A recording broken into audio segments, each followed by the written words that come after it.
बच्चों, मेरे चैनल पर आप सभी का स्वागत है। आज हम पढ़ेंगे कविता मनुष्यता। मनुष्यता कविता की रचयिता है मैथिल शरण गुप्त। मैथिल शरण गुप्त का जन्म चिरगांव झांसी में 1886 में हुआ था।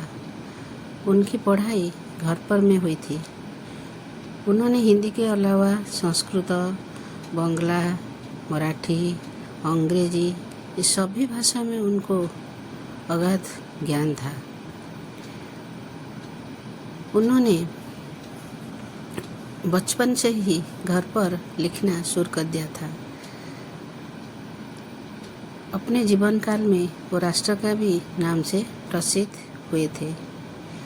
उनका परिवार राम भक्त थे, इसीलिए उन्होंने भारतीय जीवन के आदर्श, इतिहास और संस्कृति को अपने काव्य का आदर्श बनाया था।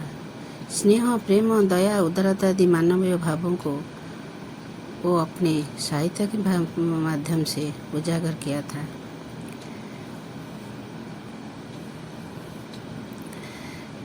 पढ़ेंगे कविता मनुष्यता। विचार लो कि मर्त्य हो, न मृत्यु से डरो कभी, मरो परंतु ये करो कि आज जो करे सभी। हुई न योग सुमृत्यु तो वृथा मरे वृथा जिए, मरा नहीं कि जो जिया न आपके लिए। वही पशु प्रवृत्ति है कि आप ही चरे, वही मनुष्य है कि जो मनुष्य के लिए मरे। कवि का कहना है ये दुनिया मरणशील है।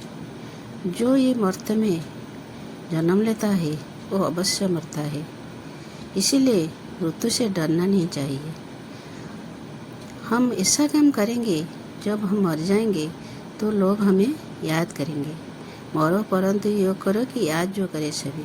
मरने के बाद लोग हमें याद करेंगे। कैसे याद करेंगे? यदि हम अच्छा काम करेंगे, दूसरों के लिए अपने जीवन को बलिदान देंगे, दूसरों के लिए काम करके जीवन निर्वाह करेंगे, तो हमारी मृत्यु जब होगी तो सुमृत्यु होगी। हुई न यो सुमृत्यु तो वृथा मरे वृथा जिए। अगर हमारी मृत्यु सुमृत्यु नहीं होगी तो हमारा जीना व्यर्थ है, मरना भी व्यर्थ होता है। जो दूसरों के लिए जी नहीं सकता, उसका मरना जीना दोनों समान होता है। वही पशु प्रवृत्ति है कि आप ही चरे।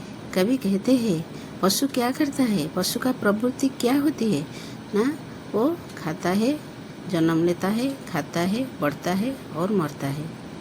वो खुद के लिए जीता है।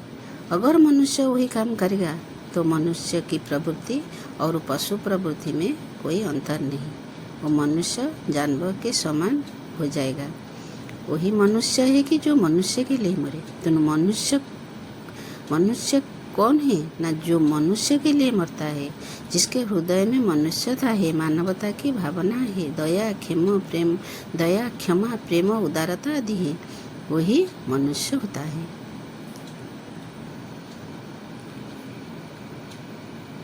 रहो न भूल के कभी मंदाक तुझ बीत से। कभी कहते हैं कभी गौर मत करना, किसको लेकर ना, अपने संपत्ति को लेकर। तुच्छ बीत तुच्छ होता है, संपत्ति तुच्छ होती है, क्योंकि वो सब हमारे पास सर्वदा नहीं रहता।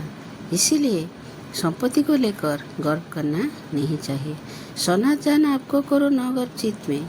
सनात जान करो, अपने को सनात समझना चाहिए, क्योंकि किसी को लेकर गर्व करना चित्त में, न गर्व चित्त में। धन को लेकर, संपत्ति को लेकर, जन को लेकर गर्व करना नहीं चाहिए, क्योंकि यहाँ सब सनात हैं। अनाथ कौन है यहाँ, तिलोकनाथ साथ है, दयालु दीनबंधु के बड़े विशाल हाथ है। यहाँ अनाथ कौन है? कोई भी अनाथ नहीं है, क्योंकि हमारे साथ तिलोकनाथ है। तिलोकनाथ कौन है ना, भगवान है। सबके साथ तिलोकनाथ है, और वो दीनबंधु के विशाल हाथ है, विशाल बड़ा हाथ है, वो सबके पास पहुंच सकता है। अगर हम अच्छे मन से भगवान को याद करेंगे, अच्छे अच्छे काम करेंगे, तो भगवान का हाथ हमेशा हमारे सर पर रहेगा। अति भाग्य ही नहीं है, अधीर भाव जो करे वही मनुष्य है कि जो मनुष्य के लिए मरे। भाग्यहीन कौन होता है ना, जो अधीर हो जाता है, धैर्यहीन हो जाता है, वो भाग्यहीन होता है, क्योंकि भगवान सबके पास है, समय आने पर सब कुछ होगा। इसीलिए अधीर होना नहीं चाहिए। जीते ही हमें जो करना है, अच्छा काम करके हमें आगे बढ़ना है। वही मनुष्य है कि जो मनुष्य के लिए मरे। वही मनुष्य होता है जो मनुष्य के लिए कुछ करके मरता है। कभी कहते हैं, हे मनुष्य, वही काम करो, तुम महान हो। जो मानवता के जो अच्छे अच्छे गुण हैं वो तुम्हारे पास होना चाहिए। दूसरों के लिए कुछ करके मरो, तो मरने के बाद भी लोग तुम्हें याद करेंगे। मनुष्य मात्र बंधु है, यही बड़ा विवेक है। पूर्ण पुरुष स्वयं पिता प्रसिद्ध है कि मनुष्य मात्र बंधु है। मनुष्य का बंधु कौन है? ना मनुष्य है। हमारा विवेक कहता है जे मनुष्य का बंधु मनुष्य है। पुराण पुरुष स्वयं पिता प्रसिद्ध है कि पुराण हमारा वेद पुराण उपनिषद कहता है, पुराण पुरुष होते हैं भगवान ईश्वर, वो सबके पिता है। फलानुसार कर्म के अवश्य वह भेद है। हम जो कर्म करते हैं उसके अनुसार हम फल प्राप्त होता है। जैसी करनी होती है वैसी भरनी होती है। जैसा कर्म करेंगे वैसा फल पाएंगे। फलानुसार कर्म अवश्य बाह्य में बाहर में हमारा अलग अलग काम है, अलग अलग धर्म है, अलग अलग विचार हैं, अलग अलग संस्कृति है, परंतु अंतरक्ष में प्रमाणभूत वेद है। परंतु अंतरिक्ष में प्रमाणभूत वेद है। हम वेद कहता है, उपनिषद कहता है, हम अंतर में सब एक हैं। बाहर में हमारा अलग अलग स्वरूप होता है, मगर अंतर में हम सब एक है। अनर्थ है कि बंधु ही न बंधु की व्यथा हरे। अनर्थ कब होता है? ना जब बंधु होकर बंधु के व्यथा हरण नहीं करता, मनुष्य होकर मनुष्य के कष्ट को दूर नहीं करता, मनुष्य के दुख का कारण मनुष्य हो जाता है, तब अनर्थ होता है। इसीलिए कभी कहते हैं, हे मनुष्य, वही काम करो जिससे तुम्हें करना है। भगवान को याद करो, भगवान के ऊपर विश्वास करो और अच्छा काम करो, तो तुम अच्छे से जी सकोगे। और अब जब तुम मरोगे तो तुम्हें सब याद करेंगे। इसीलिए मनुष्यता गुण को अपनाना चाहिए। प्रत्येक मनुष्य को वही मनुष्य बनना चाहिए जो हमारा वेद पुराण उपनिषद आदि कहता है। मनुष्य होकर मनुष्य को दुख को हरण करना चाहिए। यही कवि ने हमें यही बताया है कि मनुष्यता गुण को अपनाना चाहिए हमें।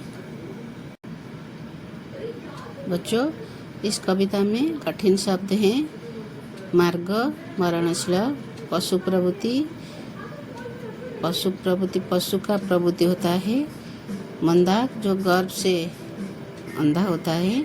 चित्त मन, स्वयंभू परमात्मा, अंतरैक्य आत्मा की एकता, प्रमाणभूत साक्षी, ये सब का शब्द है। तुम सब ये कविता को अच्छी तरह से पढ़ोगे, समझने की कोशिश करोगे, और अगर तुम्हें कोई तकलीफ हो समझने में तो तुम सब कमेंट करके मुझे बताओगे। ठीक है? आज के लिए इतना है।